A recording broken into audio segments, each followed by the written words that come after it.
Well, am I through with this stuff yet?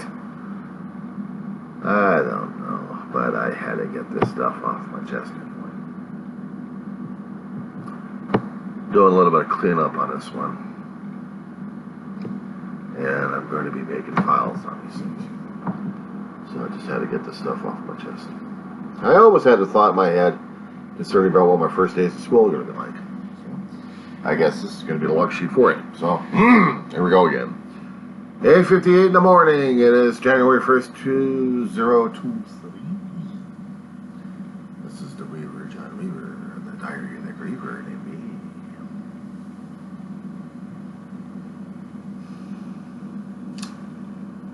When class hits next week,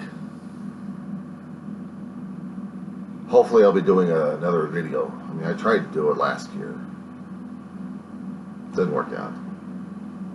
I'm going to try it again. Somewhere I still got the videos saved from it, but that's just, I didn't get it going. But at this point, it's something I need to do. Getting myself feet wet onto the property. Seeing the changes, getting the reactions going. Walking on the campus. Last semester, well, I had to take a semester off anyway. But what was it, spring? Spring of last year, I came back to the campus finally when they allowed the students on physically. And they were still doing some construction on the campus of Antelope Valley College in Lancaster.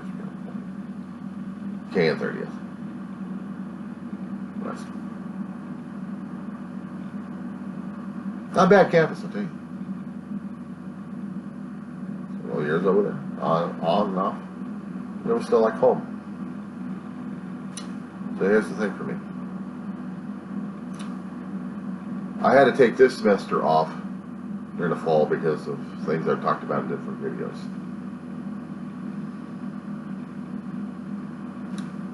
Mourning, grieving, emotional shit going on. So, and finally, got paperwork going, ready for these guys. I've got some textbooks I need to get. It's one of them anyway, electronically, so I can have a class. And hopefully get through a class without anything else. But I'm going to be walking on a campus again. My feet are still giving me shit. My hips are giving me hell because of the damn weather. Exercises I've done on. I should know. But here we go. Am I looking forward to it? Yeah. I am looking forward to it. I'm looking forward to it to let me know that it's going to be okay. It's going to be okay, and I'm going to be dealing with it left and right. On the news, I'm watching right now locally, ABC 7, Los Angeles market, of how people are reacting towards the January 1st. January 1st, we actually had some gunshots in the air, but not enough fireworks because of the rain out here. So it was quite what I remember now. But when I walk into the campus next week, I'm walking in as a business. I mean, I'm ready for business. I'm trying to get my mind set for this thing. That's what, oh my God, it's going to trigger me up. I'm going to be crazy like crazy. 16 weeks of dealing with the spring, and I was driving myself crazy over that damn situation. But at this point, I don't think there's going to be any more problems. I don't think so. Because when I get over there, I know the building I'm going to be going into, and I know the things I need to do. And I'm going to be looking forward to it. I'm looking forward to it. I'm going to do the best I can for right now. Walk onto the campus like coming back home. I tried to have that attitude last spring. Right after the COVID nightmare that kicked our ass left and right and put our campus into an online purgatory of sorts. We had our classes, but we had to do online like crazy. We had a damn class I could actually walk into, feel the atmosphere, feel Everything. Including a sore butt on the chairs.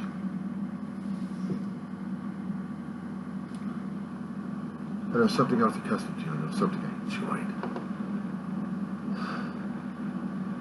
I tried to talk about this in other videos earlier on about the differences between how I felt, what my context and perspective was back then coming from high school into college. I wasn't mature enough for this, so I wasn't ready for it. There was no way in hell I was ready for it, in no way, shape, or form. But now after 30 plus years, maturing, experiencing a hell of a lot of things and kicking my ass, and still hurts me like crazy because I couldn't be dealing with anything else. I wasn't here to see me go through college.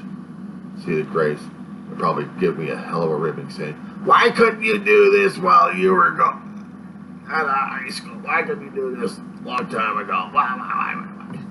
Oh, she'd rib me on this one. She would. Ooh. My brother wouldn't. Dave wouldn't do that. My big brother didn't even do that to me at all. He was happy I was taking a semester with him. Walk him through a few things. Walk him through a class that we both took. One way I can keep an eye on him. He liked history a great deal. My brother was a history brother. We lived it. We dealt with it. And we took a military class. It was about Vietnam. This guy was talking in a different direction concerning about Vietnam history. Pissed my brother off, not to mention several other people in the class. Got to the point that nearly at the end of the class, they decided to drop out, complained to the administrator about what was going on. Me, I decided to continue on, get the work done, get more brother done, get him out of the class full credit. But with their complaints valid being in the class, they still got full credit for it. Me, I just decided to take the class and learn. It was coming from an anti-protester who never served. And he was telling his own version of Vietnam history. Well, pretty decent for fiction, for fictional stuff anyway. Take it with a grain of salt, did reports, that was it. No stress, no problem. So, we continued on it. My brother couldn't do the classes. Gets with him. Problematic for him that he had a heart attack. On campus. Before his class. If I wasn't there, he'd be dead. Got him to the hospital, stabilized his heart, and then he walks out the same day. Fucking stubborn son of a bitch. His primary care physician gave shit on that one. Good. It stabilizes cardiac enzymes. My brother wasn't going to be stabilized for anything. He didn't want to be in the hospital. He didn't want to die in interviews. When he gets that fearful, he gets that angry and pissed. It was scary shit for me driving a car. That's a different video altogether right now. But I'm talking about the college campus. My brother couldn't do it, so I continued on.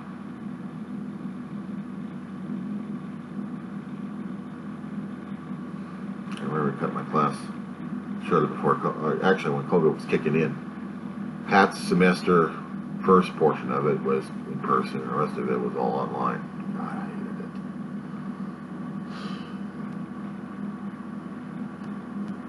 I hated it. I hated it.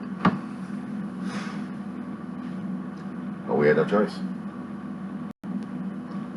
Came back on campus, and it was taking me a long while to get used to it. The atmosphere was off. Not enough students were on the campus. They were taking mostly online classes because they weren't quite sure whether or not. Fresh crops coming in there, and they didn't even realize what was going on. But they see the construction, and some of them actually did. Were coming back. They wanted to see the physical. And some of their classes was physical. So I looked at the construction and at the sidewalling, and I was trying to delay and detour. Tore down one old building that couldn't be renovated enough for the new technology they want to put in there. So it's gone. New buildings up there, and I got to see what happens next week if it's going to be commissioned or not. But I'm seeing the classes as they are, and I don't know what's going to happen. To tell you the truth, I really don't. Because we're dealing with it. We're coping with it. We're working with it.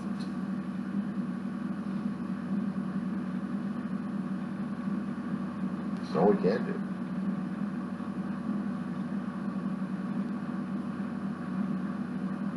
"16 weeks of dealing with a class that's just dealing with English literature.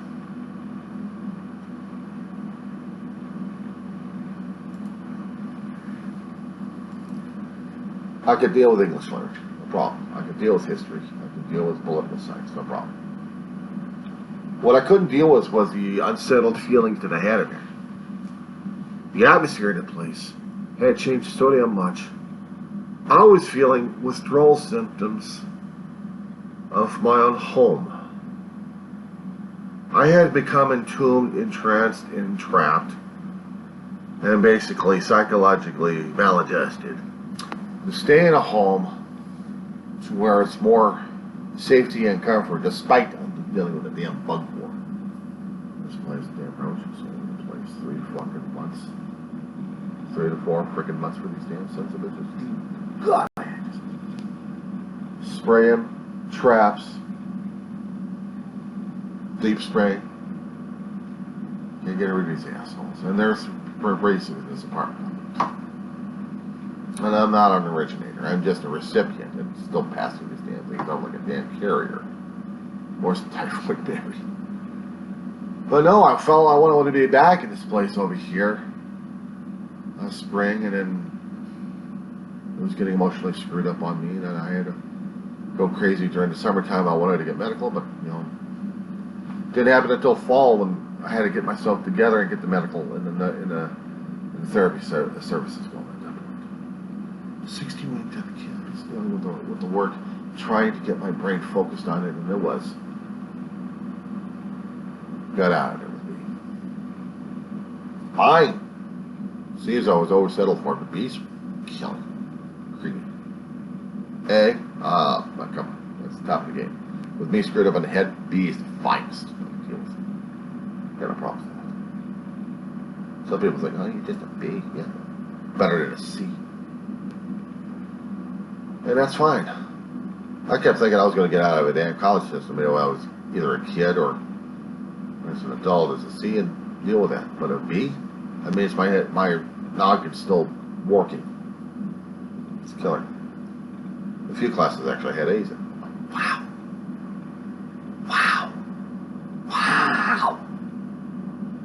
Serious hard work, serious thought. And fighting back the mourning and grieving and the feelings and the depressions and everything else happening. Just to focus on that. So yeah, is it going to happen again this season? I hope so. Next week. Next Monday.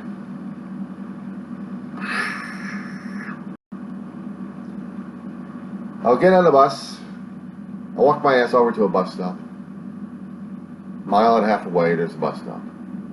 We have what we call the Kern Transit, run by the county of Kern, but operated by private companies. Does dial rides, which is like taxi cabs we have to pay for. They're mini buses, but they're still taxi cabs. Gives you a couple hours at your destination or however you're going to be setting it up. So within some of these smaller communities like Rosamond, Mojave, California City, Ridgecrest, they have the dial rides going on. Even Tehachapi, I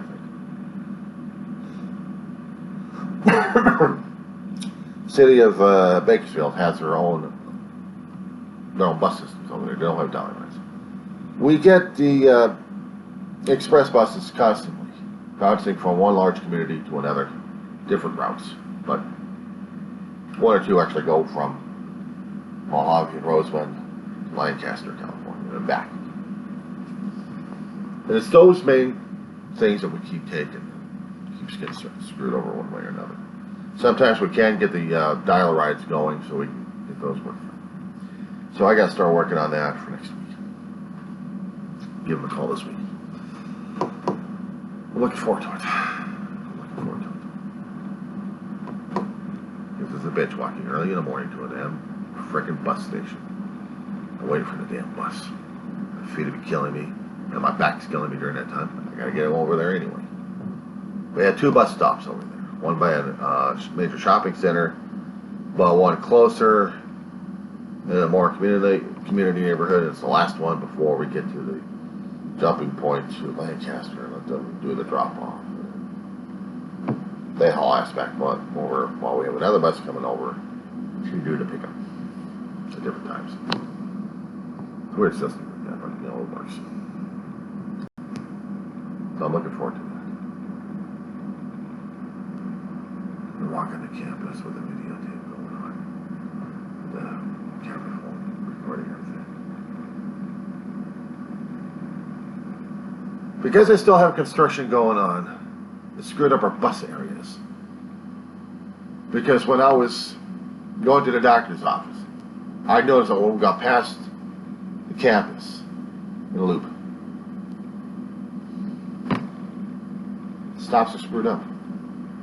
So now what I have to do at this point over here is stop wherever they are, hopefully, and not walk as far. We'll see what happens. But I'm looking forward to it. This week is going to be rattling because I'm looking forward to it. It's going to be motivating me more and more. Hopefully it'll be pushing me back, pushing back to depression, pushing back on a lot of things. And because I'm still dealing with the bug war at this point over here, tomorrow is considered a day off, still considered New Year's holiday, which means I'm going to be working my ass off tomorrow trying to get this place cleaned up a bit. And then Tuesday we get the sprayers coming.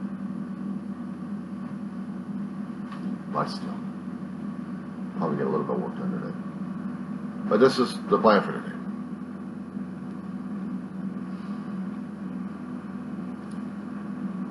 I was afraid of dealing with the semesters. With this much of depression and baggage carrying over, the bags and the chains that have been carrying over, what concerned the hell out of me at this point is how I was going to be able to look at this particular time. Was I going to be looking at it with hope, with enthusiasm, with fervor? Am I going to be looking at this with anticipation? Shredded, mournful anticipation, like, oh my God, it's gonna be... No, I can't deal with this. Please, dear God, no! Back away, please! Have mercy on me! Back, you beast! And how over dramatic, isn't it?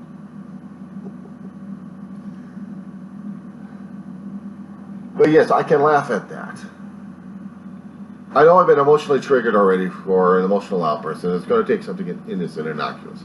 Once I work that out of the system, I'll be back to my depressional state again, and everything's like, oh my God, now what am I doing? But since I'm on the mania right now, they might as well diagnose me as having bipolarism at this point. Because of the damn grieving in the morning I've been dealing with these days, I mean, it puts me into a... sometimes... or sometimes just... But I can laugh at that. I can make a joke out of it, I say, because sometimes it is a self-defense mechanism I have against a lot of things. And it helps me out a great deal. Especially when dealing with my own damn mental instability anyway. My heart's still screwed up. Not talking about the physical heart, but I'm talking about the emotional, the spiritual heart still screwed up because of missing family members and anything relating directly and indirectly. See, the brain is constantly analyzing this. Both subconscious is trying to kill me at this point, and the conscious is trying to keep it from doing it. So it's a constant tug of war at this point over here, but it will put me into an emotional state. I will cry. Eventually, I'll get the trigger, and then I'll get an initiator, and then, of cry my eyeballs out, praying to God for him to forgive me at this point. And then after it subsides, and I'm like, oh my God, I need to go back to bed and sleep. I need to sleep. I can tell you that if you haven't eaten properly as a griever and a mourner, and being in a depressional state, your blood sugar will drive you crazy. So I have to have something to eat. I already wasted my entire cup of coffee. I like the coffee cup, by the way. I've had this for several years. Got it out of a Starbucks store and just kept it with me forever since. I can't find these things anymore. I'll keep these things in one piece. Hopefully. So, that's what's happening. For the rest of the day, we'll see what happens. I'll probably snooze. My body will be putting me into a shutdown mode. But when it comes down for college, my body and my brain will be hopefully adjusted to a point where it's on a constant go. Now, it's lucky enough I've got classes in the morning and then online classes in the evening.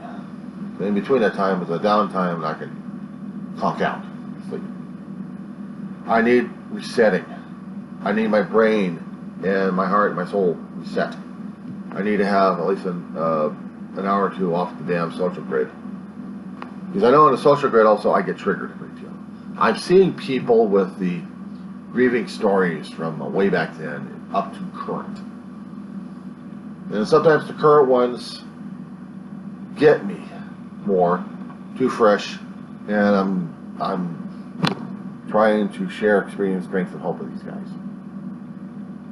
Is there any hope for us grievers and mourners? Day by day survival, if you're not triggered, yeah, deal with it. When you're triggered, you're screwed. And you got to deal with it. It's emotional, and it drives you crazy. I'm saying it from personal experience. I had seen my mother, I know she died of old age, but I know she also died of a broken heart. You have to say it. I knew it. Especially when they had problems trying to get her resuscitated. The first time she conks out, we thought it was going to be it until they saved her last about 15, 20, half hour, lost track of time. Hauled ass over to the hospital and put her in CCU. And the body started to...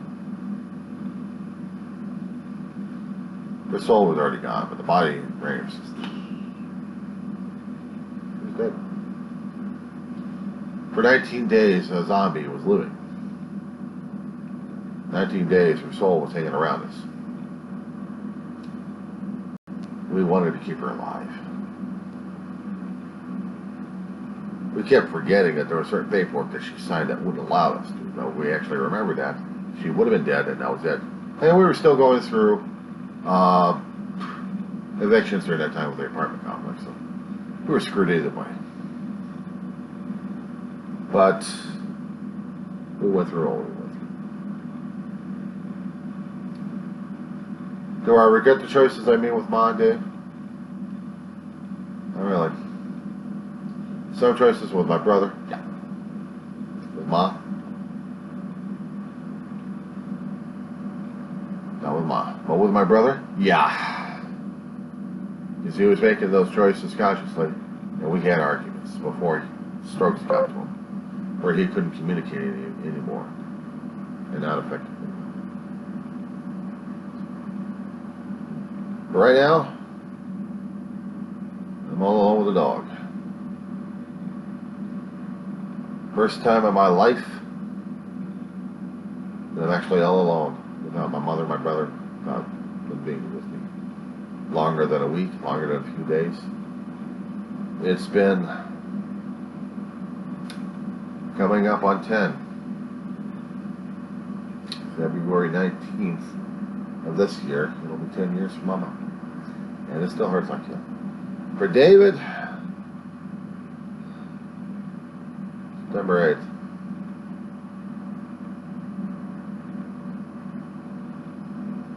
I got several more months to go through. During that time will be the falter. We'll see what happens. I hope you enjoy your day. Have a survivable day. And let's see how the week. Let's see how the year reveals itself.